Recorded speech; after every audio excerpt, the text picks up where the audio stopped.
Hey guys, Julian here, and today I am going to be talking to you about how to make tech house bass lines. I'm going to be showing you more specifically how to make the bass sounds because I've made a lot of tutorials about writing bass lines in the style, and I wanted to make a video just showing you, like, really diving in with synths and showing you a few different methods to make these style of bass lines because I don't think there's as many tutorials out there about that, and it's not actually that hard to make the sounds. But yeah, so to go along with this video, I just dropped a new sample pack called Definitive Tech House Basslines Volume 1. What this pack is you can see it's 10 super sick bass lines in WAV and MIDI files. You can see, yeah, you get that for every single bass line. These are a bunch of, I'll play some of them for you. Just a bunch of really nice bass lines in this style to help give you some inspiration to start a new track. There's one of them. Or even just to give you, some new inspirations. Maybe you have a lot of ideas, but you just want some new stuff to play with. It's all in here in the pack. Here's another one.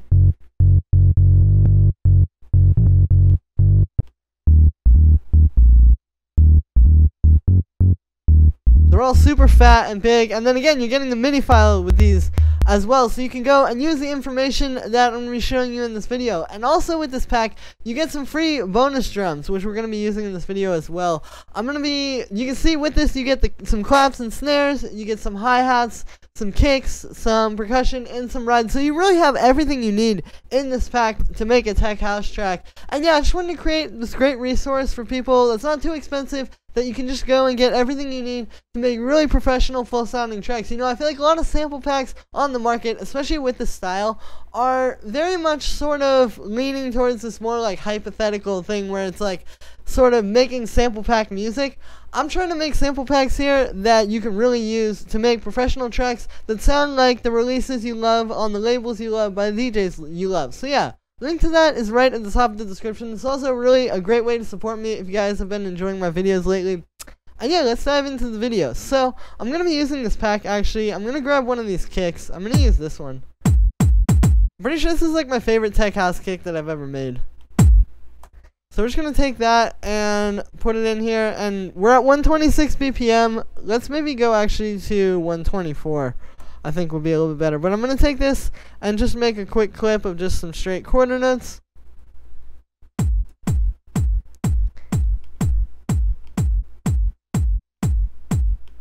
Alright, cool. And then we're just going to throw a little bit of drum bass on this. So this is actually kind of the first thing for making tech house, is that I try to always have the bass line and the kick playing at the same time when I'm working on it, because really what's happening in these tech house tracks is like 60% of the mix is the kick going doom doom doom, just this big boomy kick like this, and then the bass line bouncing all around that. You're getting the groove of the track from that, you're getting a lot of like power from that in the track, and like I said, it's taking up like 60% of the mix. So I really like to take my time and make sure like I have a good kick in here when I'm working on bass lines. Otherwise, it kind of goes back on what I was saying before, is like I feel like you want to work on this like it's an actual track, not like it's some hypothetical sample pack. So to have the actual elements from the track there help a lot. But yeah, so we're gonna go back in here and I'm gonna get just one of the bass lines from the pack. Let's try this one. Yeah, let's use that one. That's in G, and I know that this kick is in G. And then what we're going to do, so we've got our bass line here all laid out. I'm going to use operators. So I really like using FM synthesis for these basses. And the reason why is because these basses aren't really meant to be much more than a sine wave. Like if you listen to this, got to pitch it down a little bit, but that's already doing a lot of what the bass line is meant to sound like. The thing about these tech house basses is I kind of think of them as like enhanced sine waves. So essentially, you're taking a sine wave or a very sine wave-esque sound, but then it's just going to have a lot more high harmonic content on top of it than a sine wave would. Because right now with the sine wave, if I pull up the spectrum here, see how you're just seeing that one bump there? These are just kind of like artifacts, but so that bump there is a harmonic, and that's called the fundamental harmonic. This is what a sine wave is just a fundamental harmonic. That's why it sounds so smooth, is because it's just that one harmonic versus like, a saw wave that doesn't sound as smooth. Has a lot more harmonic content going on, but actually underneath all those harmonics, you're still technically hearing the sine wave because you're still hearing the fundamental harmonic. But yeah, so we're basically going to take this sound and we're going to just add a little bit more harmonic content to it. And this is why FM synthesis is great, is because we can literally just turn up like the second oscillator here. And I'll have the spectrum going while I'm doing this. So you can see there's going to be more and more bumps coming on the spectrum. There we go.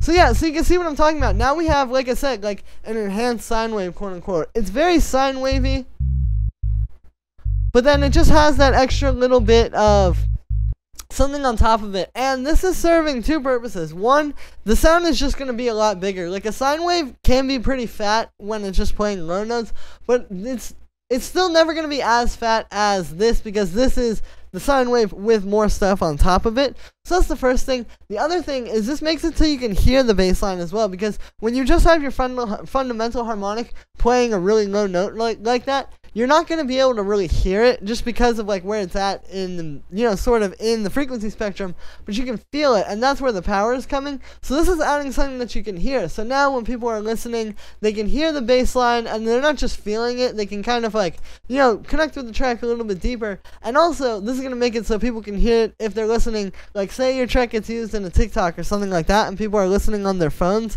they're not going to be able to hear just that sine wave, but with this, they can actually hear it. So yeah, we've got a pretty nice sound now. I'm actually going to dial this back a little bit. But you can see it's really easy to do with the operator. And then usually I'll bring in the second oscillator a little bit as well. Like when I was making the pack, a lot of the audio loops, this is kind of how I did this. Let's just bring in this third one. You bring that up an octave. And now we're getting that sort of like organ overtone to it. And there we go. And then we would just add like a bit of drum bus to that, you know, make it a bit fatter.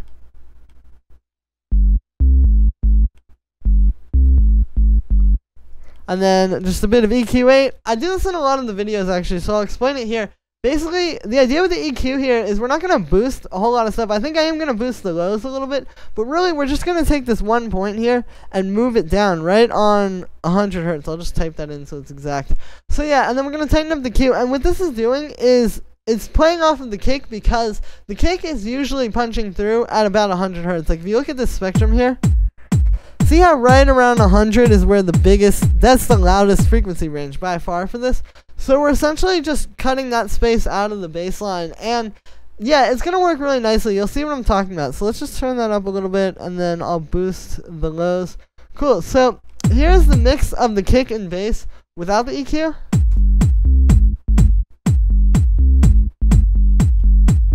And then with it. So you see how it's a lot cleaner this way. You know, it gives it that like little cut where like you don't even notice it, you know, because you're still getting the super fat lows from the bass line, but it's just cutting out some mud in the track in a very clean and simple way. And the last thing I'd probably do here would just be like a little bit of side chaining, you know, just bring in a compressor, turn on the side chain.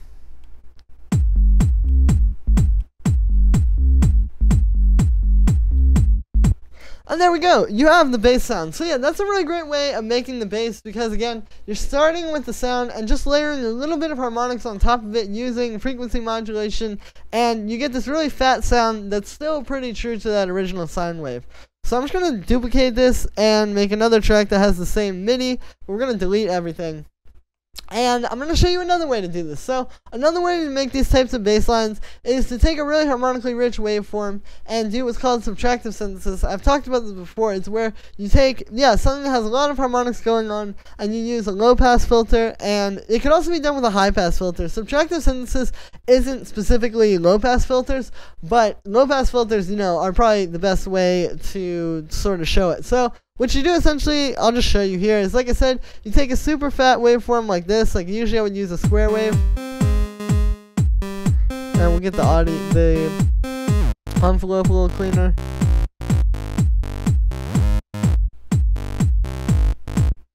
And there we go, and then what we're going to do here is just bring down this low pass filter, and I'll bring up the resonance a little bit as well, turn off this envelope for now.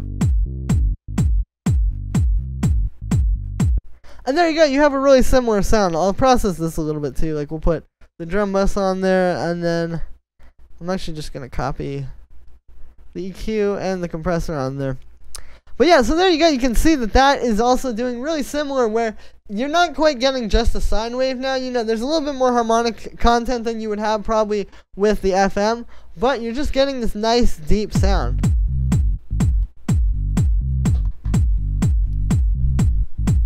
And there we go. And then if you want to give it like a little bit more sort of punch, you could turn up this envelope here. So like,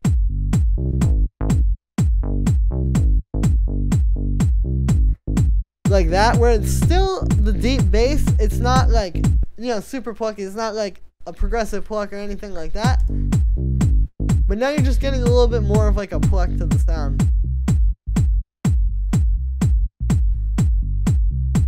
Another thing is, this one's a little bit more like expressive, because you could kind of just have like the frequency on the low pass filter doing maybe something like this, right? Like maybe it's just like going up the whole time just slightly, like not even that much, like that, and then you get to there.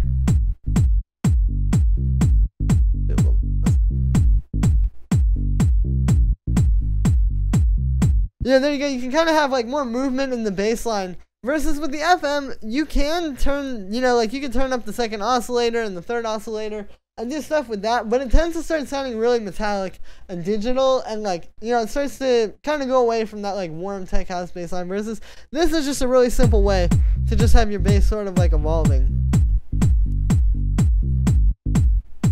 And there's other things you could add to this too. Like a lot of times I'll add in a saw wave.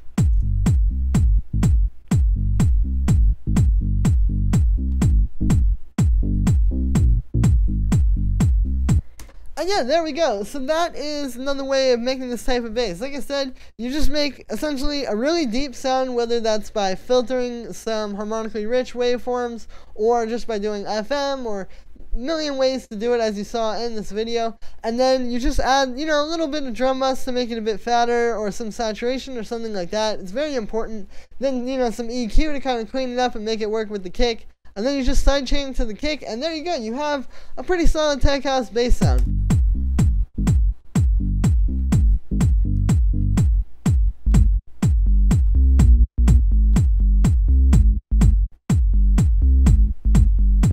And yeah, so that was gonna be it for this video, guys. Like I said, thank you very much. Make sure to like this video as well as subscribe, and let me know what you think of this video in the comments. And like I said in the intro, you can get the full sample pack, the definitive Tech House Basslines Volume 1, right at the top of the description on my Bandcamp. It's not that expensive, and it's a great way to support me. And again, you guys get these great bass lines in MIDI as well as wave format, plus the bonus drums. So you really, again, have everything you need to make a really perfect, professional sounding track in Tech House style with this pack. So yeah, link at the top of the description. Thank you so much for the support, as always, guys. And yeah, I will see you tomorrow with another video.